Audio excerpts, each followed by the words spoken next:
Сәлем достар, сіздермен мөлдір.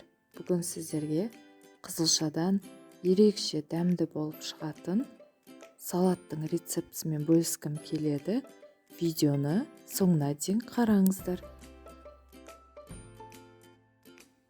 Пісірілген тауық етін соломкалап, майдалап, турап шығамыз.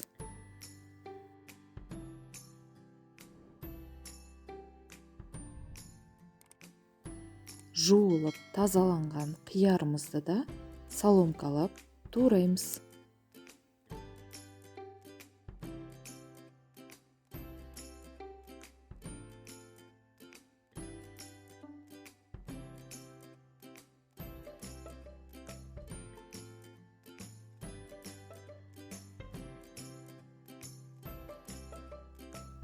Қайнатылған жұмыртқаның ақ уызы мен сары уызын бөлеміз.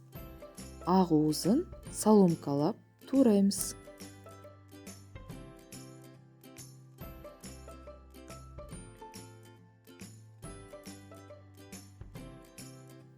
Сары уызын осылай шанышқының көмегімен езіп аламыз.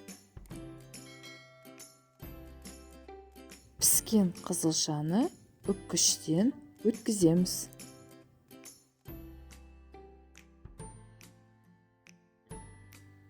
Дәміне қарай тұз себеміз. Содан соң майонезді қосып, барлығын араластырамыз.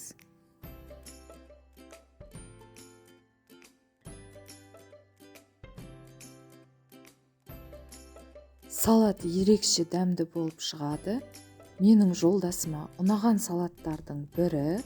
Міндетті түрде жасап көріңіздер. Видео ұнаса, лайк басып, комментарий жазып, каналыма тіркелуді ұмытпаңыздар.